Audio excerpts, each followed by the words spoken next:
Þú fær frábæru nestisboxin frá Systema og nestið í þau í Netto.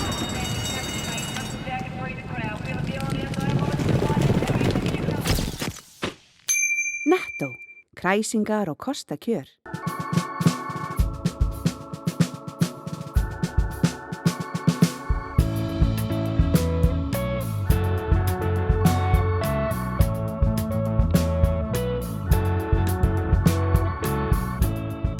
Komið sæl og verið velkomin ágætu áhorfendur Hringbrautar í sjónvarp Víkurfrétta.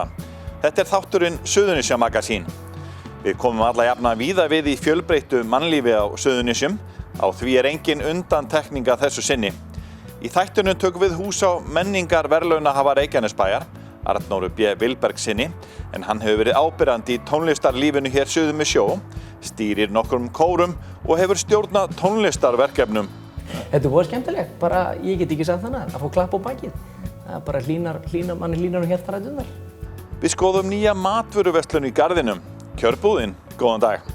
Skiptir auðvitað öllu máli fyrir íbúana hvar sem sko. Það sé verslun og allt það bara grundvallaratriði. Við heyrum margverðlaunað læsiverkefni leikskólans Holts í Njarðvík. Oft erum við að vinna alveg á kafi ofan í læsi. En börnin áttar sig ekki endilega á því að við séum að kenna læsi. Og í lok þáttar förum við yfir í það helsta frá Suðurnesjum í stuttum fréttapakka. Kíkjum meðal annars inn á sýninguna þó líði ár og öld. En við hefjum leikinn með Arnóri, menningarverðlaunahafa, og hittum kappan á hans heimavelli í Keflavíkurkirkju.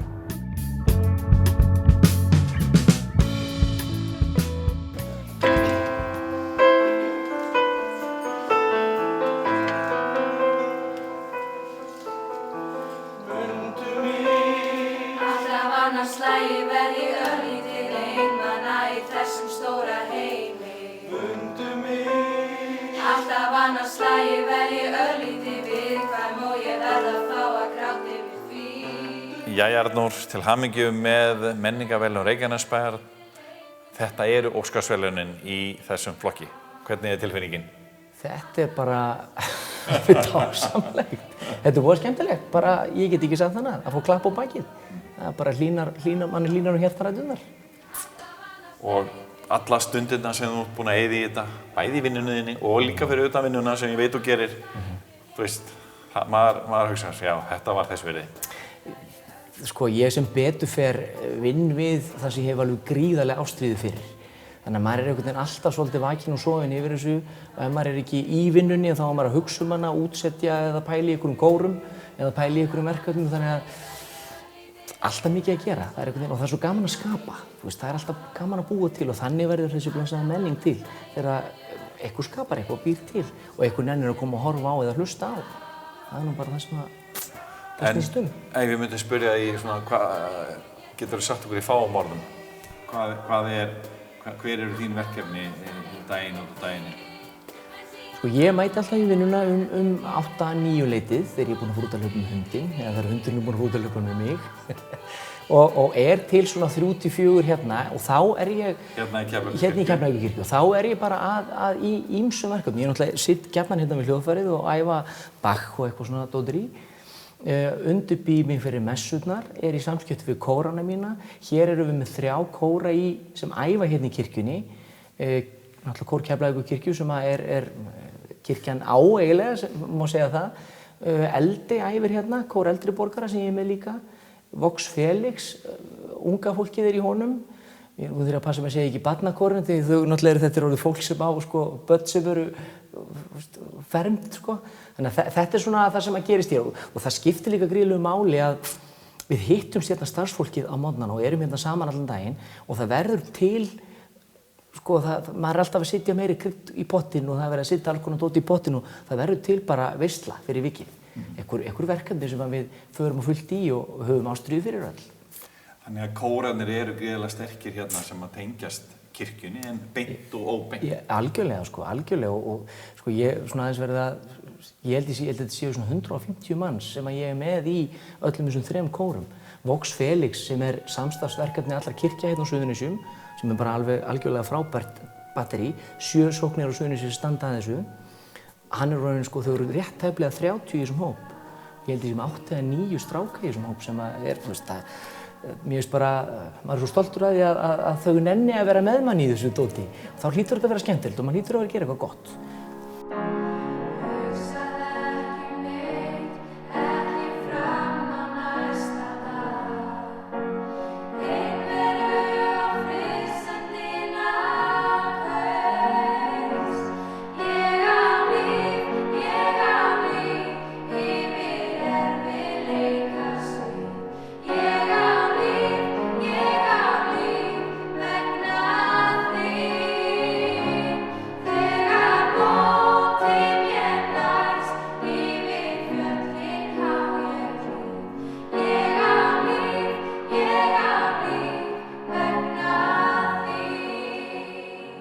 Þú ert hérna organisti, spilar í messum, jarðarförum og ert svo með kórana og síðan ertu líka í menningunni þar fyrir utan, áhuga menningunni getum við sagt, í öðrum störfum getum við sagt. Segðu okkur aðeins frá því helsta. Sko þá eru, eins og við segjum stundum, þessi hliðarverkefni. Ég sem betur fyrir stendur að mér fólk sem leitar oft til mín líka, vera með þeim í einhverjum verkefni eins og Dagný Gísladóttir gerði með Söngvaskald á Suðurnesjum. Það búið að vera ótrúlega skemmtilegt verkefni. Þá vorum við 3 að vinna það, ég og Elmar Þór og Dagný Gísladóttir og veljum okkur Söngvaskald á Suðurnesjum sem við tökum fyrir. Veljum 3 mánuði á vormánuðum í það, febrúar, mars, apríl, eitthvað svona. Svo hitt verkefni, það nú bara svona pínlítið spontant. Það gerum við hérna, bæjarstjórinn með okkur í þessu og Elmar Þór og það eru hjólburutónleikar. Það rosalega skemmtilegt. Það á Ljósanótt? Það yfirleitt á Ljósanótt, já. Svo náttúrulega Bliki og auga. Það nú kannski svolítið svona eiginlega drottningin í þessu öllu saman. Eitt stærsta svona tónlistarverkefni á Suðurnesjum undanfarin ár. Já, og það projekt eiginlega bara, sko ég tók það að mér eiginlega bara leið við kom hérna. Það byrjaði með svolítið öðruvísi sniði, þá vorum við meira svona í klassíkinni og Jóhann Smári og ég vorum svolítið saman í því, en svo breyttist þetta í að þá kom Kristján Jóhannsson að máli við mig, hvort það var ekki sniðugt að vera með svona þemuverkefni í þessu og pröfuðum að vera með þetta í fyrsta skipti, tókum 1950 til 70 ef mig minnir rétt. Svo þetta bara búið að vinda upp á sig, við erum búin að vera að þessu nú í 7 ár með svona þemuverkefni. Ætlum að gera þetta 3 svar, taka áratugina.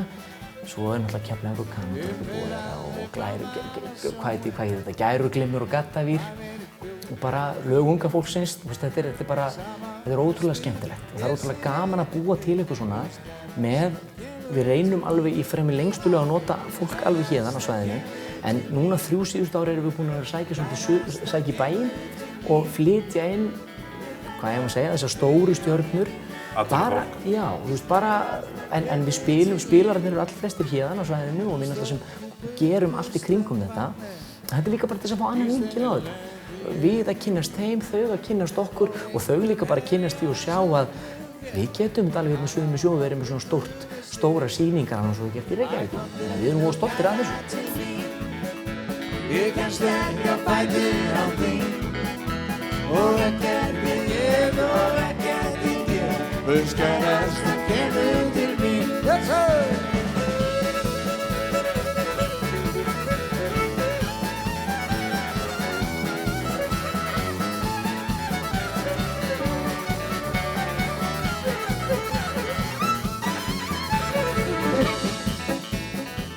Hvað er þetta nú? Þetta er gríðarlega viðamikið kórastarf og meira að segja víðar hérna heldur en í Reykjanesbæ.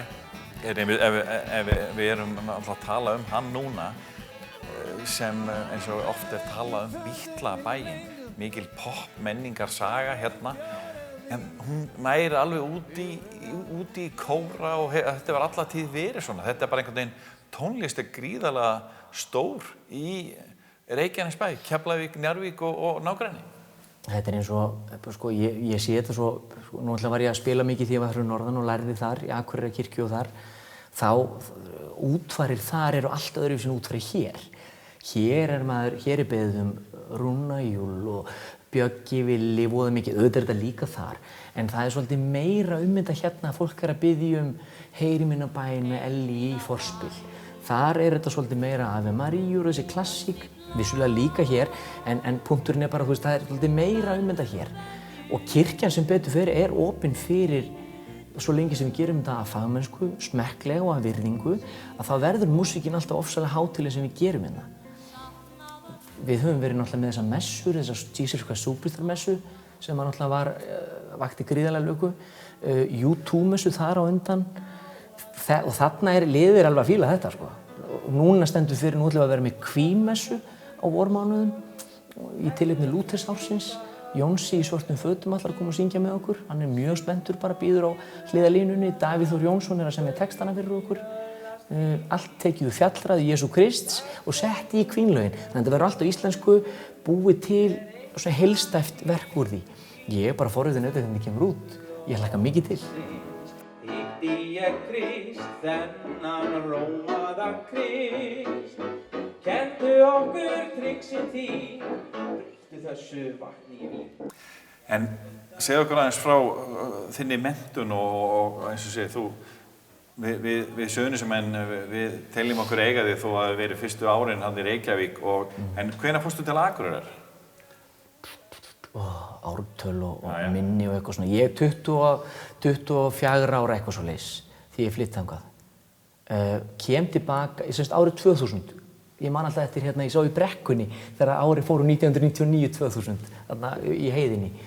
Og svo kem ég aftur hérna 2000 þannig að ég er þar í 8 ár. Klára það námið mitt, læriði hjá Birni Steinari Sólbergsinni þar, kláraði kantósnámið mitt þar, var búinn að vera hérna.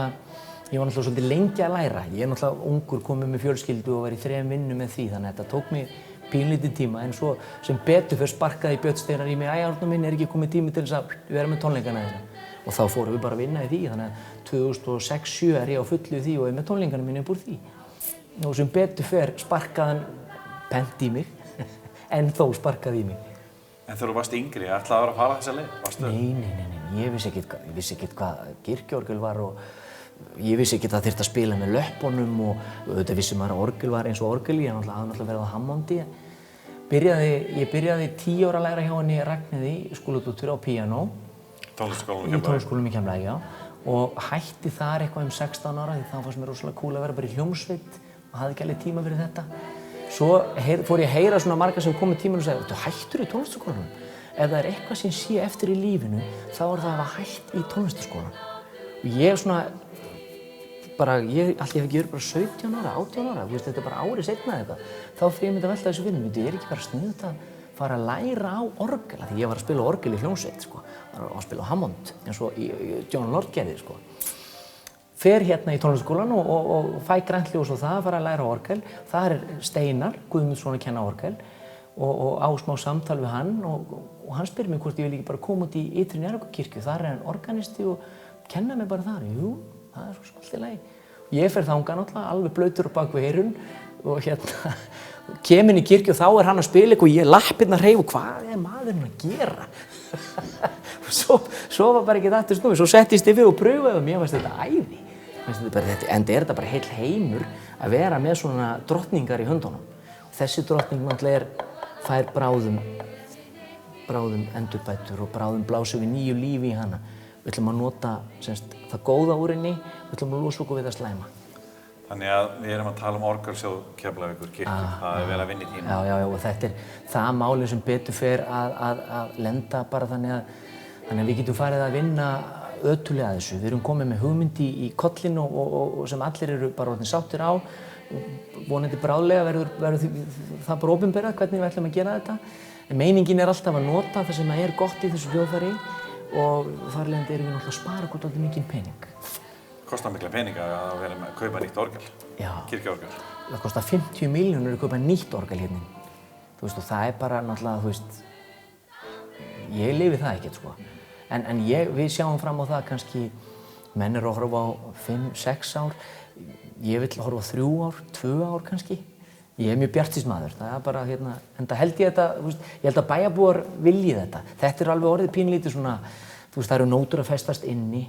Getur ímyndar að vera að spila í útför og það enda eitthvað rosa stórt og flott kórverk eins og Faðir vorið eftir Malotti, amen, allt á blasti, svo stoppa maður og bara slæra af. Og þá ílir ein nót og þá þarf að byrja að sparka í þetta til þess að losna upp. Skemmtilegt í jarðarförinni. Hvað þá framöndan hjá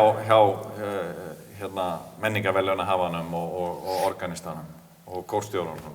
Ég var einmitt að segja við konu mína, ég sagði við konu mína til búðinni í dag að það verið stutt í páskana. Hvað meinar það? Jólin eru fyrst, ætli sé ekki jólin fyrst. Það er aðeins það er náttúrulega jólavertíðin að byrja og það er bara fullt að gera þar. Kirkjukórinn stendur vaktina öll jólin, hópur sem ég er svolítið með á mínum snærum sem heitir Kóngarnir, þeir syngja líka jólin. Það er náttúrulega Karlakvartett, Vox Felix er að syngja á aðventukvöldi Eldi er að syngja á aðventukvöldi Vox Felix er að fara að syngja með kvennakór Suðurnesja. Þannig við erum alveg, þetta er út allt á hverjum degi eitthvað. Ég gæti ekki verið bara við orgelið að spila sálma. Nei, ég þarf að fá að vera aðeins ég þarf að fá að spila John Lord stundum. Ég þarf að fá að spila Child in Time og gera það nú stundum þegar enginn heyrir mikið til. Þannig að, ég er bara mjög gaman að vera út allt. Ertu til þá að spila hann núna í lokin fyrir okkur? Bara lítið brot. Já, býtu. Sjá, það eru ljós niður líka eins og gameskip.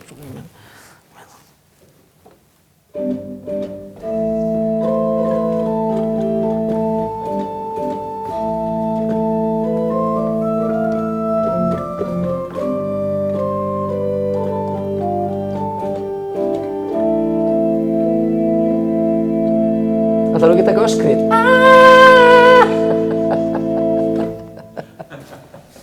Styðjum öflugt atvinnulíf, menningu, mannlíf og íþróttir á Suðurnesjum.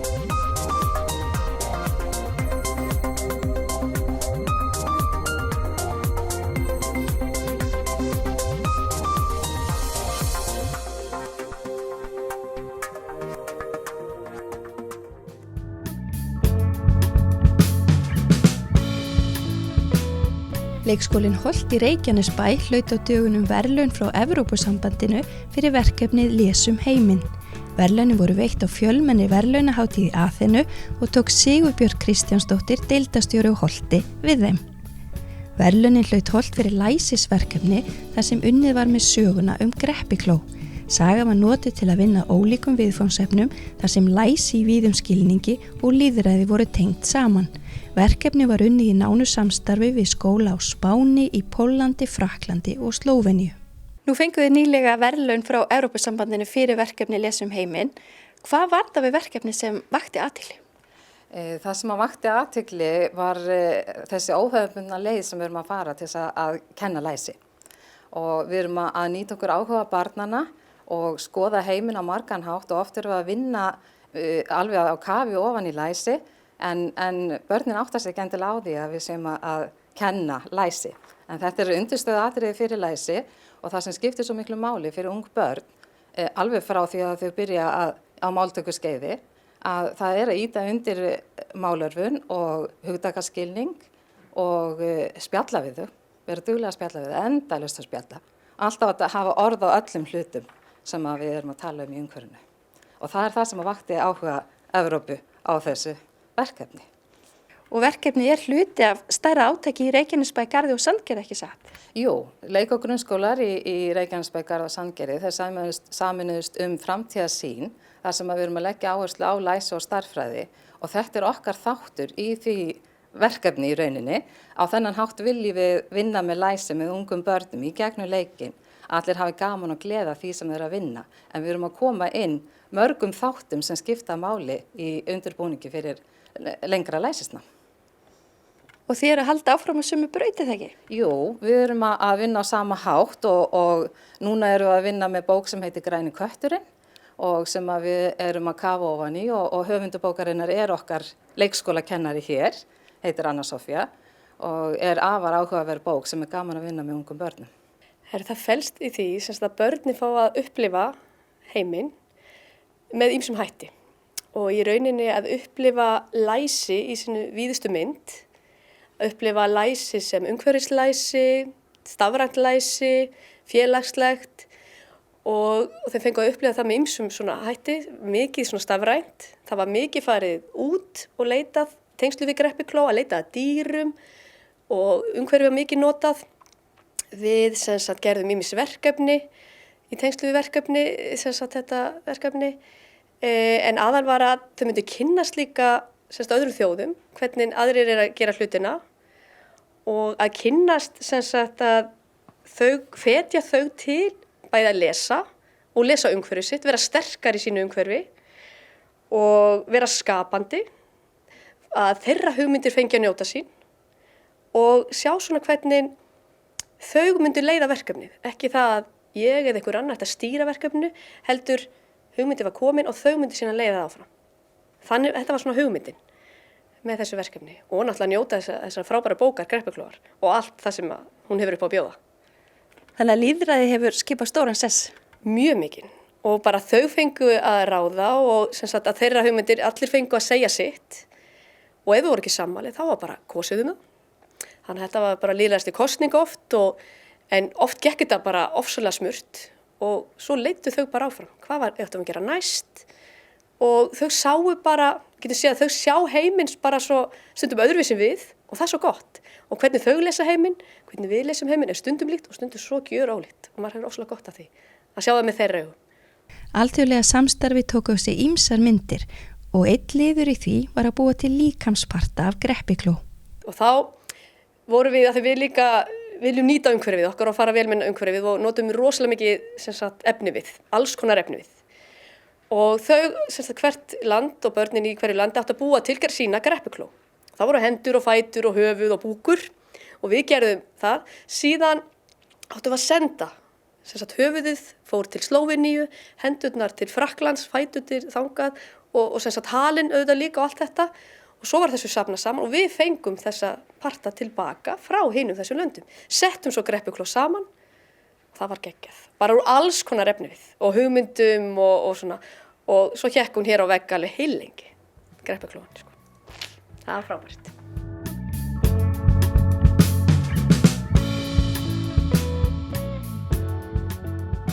Verslunarkeðjan Samkaup hefur mætt með nýjung inn á matvörumarkaðinn og gerir það með látum. Kjörbúðin er hugsuð sem nýr og betri valkostur í þeim byggðarlögum sem Samkaup hefur verið að reka minni og mismunandi verslanir.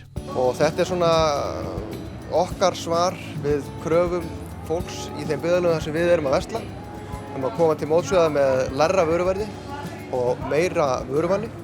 Þannig að við erum að, eins og í garðinum, við erum að tvöfalda vöruvalið og á sama tíma að lækka verðið til þess að verða þessi raunverulegi valkostur fyrir fólkið í öllum þessu bæjarfélögum þar sem við erum að versla. Hvernig getur þú lýst þessu fyrir ykkur? Er þetta þá ein keðjan fyrir utan Netto-keðjuna? Já, við getum sagt að þetta er valkostur í samkeppninni. Við höfum fengið mikið ákall að standa okkur betur í verðlagningu út allt land. Okkar styrkleiki liggur þar, við erum að reka mikið af verslunum víða land og ætlum okkur núna að sameina í raun og veru verslunargerðir sem við höfum haft áður í þetta nýja konsept og breyting fyrir neytendur er að við erum að koma inn með samkeppnishæft verð á svona lykilvörum heimilisins en á sama tíma að vera sanngjörn í verðlagningu á öllum vörum sem í boði eru. Fyrir utan það erum við náttúrulega að tvöfalda hjá okkur vöruvalið og koma inn með sterkari markaðssetningu heldur en við höfum kannski áður haft. Þetta hlýtur að vera mjög viðamikið verkefni, margar verslanir og þið eru að lækka verð og auka vöruval. Hafið þið verið að rannsaka þetta mál mjög lengi og er þetta niðurstaðan? Já, við réðumst í mjög viðamikla viðhorfskönnun í upphafi árs og fengum svör svona 4.000 viðskiptavina og spurðum í raun og veru bara viðskiptavinin hvernig erum við að standa okkur og hvar getum við gert betur. Og út úr þessari miklu vinnu sem hefur staðið yfir núna í heilt ár fæðist í raun og veru kjörbúðin með öllu því sem hún á að standa að þetta er okkar svar við kröfu neytenda að þeir vilja lægra verð. Það er stöðug krafa á matvörumarkaðinn alltaf, við viljum alltaf fá lægra verð. Hér erum við að svara því. Fólk vill hafa val, við erum að svara því með því að tvöfalda vöruvalið og erum að koma inn með svona nýtt útlit, nýtt konsept, græni liturinn ráðandi og svona vinaleg og hlýleg verslun á sama tíma að vera full samkeppnishæf á markaði. Og er það að bjóða mikið úrval í ferskum kjötvörum og ávöxtum og grænmeti og öllu slíku í þessum búðum? Já, það var svona stærsta ákallið til okkar, það var að bæta okkur í vöruvali í íslenskum vörum og ávöxtum og grænmeti og það erum við svo sannarlega að gera. Fyrsta kjörbúðin opnaði í Sandgerði og næsta í Garði suður með sjó. Framundan opnun fleiri kjörbúða en hvernig hafa móttökurnar verið? Viðtökurnar hafa verið í raun og veru algjörlega frábærar, langt umfram okkar væntingar og gefur okkur dálítið sjálfstraust það að neytendur eru að svara þessu konsepti okkar mjög vel. Gunnar Egill segir að einn helsti styrkleiki samkaupa sé starfsfólkið allt land. Við eigum gríðarlega sterka og góða leiðtoga út allt land, margir með mjög langa starfsreynslu, vita alveg hvað þeir eru að gera. Við segjum kannski núna að við erum dálítið að vopna okkur upp á nýtt með öllum þessum sterku undirstöðum sem við höfum og gefa svona okkar leiðtogum út allt land sterkari vopn í baráttunni. Jæja, bæjarstjóri búinn að skoða nýju kjörbúðuna? Þetta hlýtur að vera þitt hlutverk á heimilinu? Heyrðu, þetta er rosa flott búð, alveg meira. Þetta minnir svolítið á gamla daga, merkingarnar og svona. En Magnús duglegur að fara í búð en ég. Ég verð að viðurkenna það. Hvaðan kemur það? Heyrðu. Ert þú búinn að ala svona vel upp? Já, ég ætla að segja það. Hann sér þetta. Og hvernig líst honum á búðina? Bara mjög vel. Þetta er bara bæði mjög flott búð og bara mér finnst úrvalum bara mjög gott og þetta lítur vel út. Hversu mikilvægt það fyrir svona, við getum sagt, lítið bæjarfélag eins og Garðinn að vera með góða kjörbúð? Skiptir auðvitað öllu máli fyrir íbúana hvar sem sko. Það sé verslun og allt það er bara grundvallaratriði. Þetta er eitt af þessum grunnforsendum fyrir hverju byggðarlagi sko.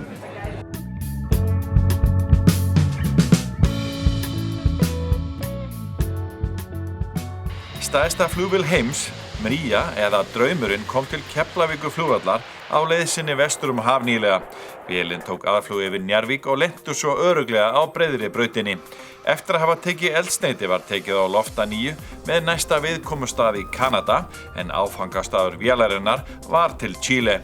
Umhverfis- og skipulagsráð Reykjanesbæjar samþykkti á fundi sínum umsókn lóð við Hafnargötu 8 í Höfnum á Reykjanesi undir einbýlishús. Síðast var byggt einbýlishús í Höfnum árið 2012 og þar áður árið 2009. Íbúar í Höfnum eru nú 110 en þetta hverfi í Reykjanesbæ var fyrir sameiningu sveitafélaga minnsta sveitafélagið á Suðurnesjum. Mikil eftirspurn eftir íbúðarhúsnæði í Sandgerði, bæði til leigu og sölu, en framboði lítið, enda hafa margar fasteignir verið seldar að undanförnu. Sagt var frá því í Víkurhöttum fyrir rúmu árið að 50 íbúðir stæðu auðar og undir skemmdum í Sandgerði, en þær komust í eigu fjármálastofnana eftir bankahrunið 2008. Íbúðalánasjóður hefur selt mest af þeim eignum sem sjóðurinn átti, en nokkrar eru leigðar út. Sýningin Þó líði ár og öld Björgvin Halldórsson var opnuð í Rocksafni Íslands í Hljómahöll síðustu helgi að viðstöddu fjölmenni. Guðbrandur Einarsson, forseti bæjarstjórnar Reykjanesbæjar, opnaði sýninguna formlega. Á sýningunni farið víðan völl og fjalla ítarlega hennar ýmsu hliðar Björgvins Halldórssonar. Menning og listir blómstra sem aldrei fyrr á Suðurnesjum. Sýning Jamestown skipsstrandið hefur verið opnuð í bókasafni Reykjanesbæjar og þá opnuðu 3 sýningar í dús sölum nýlega. Fjölmargir gestir mættu opnunar helgina en sýningarnar verða opnar næstu mánuði. Hér sjáum við myndir frá sýningunum. Leið og við þökkum fyrir áhorfið, minnum við á aðra miðla Víkurfrétta. Við gefum út vikulegt fréttablað á Suðurnesjum, rekum öflugan fréttavef sem heitir vaff.is og einnig golfvefinn kylfingur.is fyrir kylfingana. Þið getið einnig séð þennan þátt á vaff.is og á hringbraut.is. Við þökkum fyrir okkur, sjáumst á vikuleiðinni, verið sæl.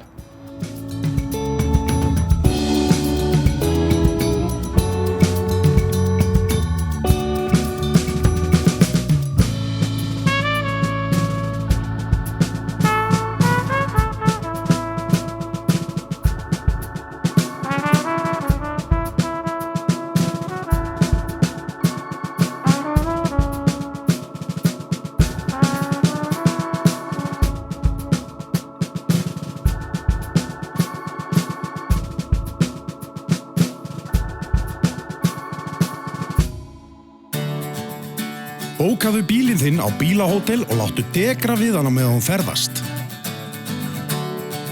Bílinn bíður þín svo tandurheill við heimkomu, beint fyrir utan. bílahotel.is. Traustar og öruggar samgöngur eru lykilatriði í velgengni samfélagsins og okkar. Við búum á eyju í miðju Atlantshafi og höfum alltaf verið háð góðum samgöngum. Nú eru flugsamgöngur stór hluti af tilveru okkar og á stóru svæði eru þær háðar þjónustu okkar. Starfsemi Isavia fer að miklu leyti fram án þess að þú takir eftir henni og þannig á það að vera. Við rekum flugvelli sem tengja landshlutana og tengja landið heiminum. Við stýrum flugumferð í einu stærsta flugstjórnarsvæði heims sem tengir 3 heimsálfur, Evrópu, Asíu og Norður-Ameríku og tryggjum að 30 milljónir ferðalanga komist leiðar sinnar á hverju ári. Isavia, hluti af góðu ferðalagi.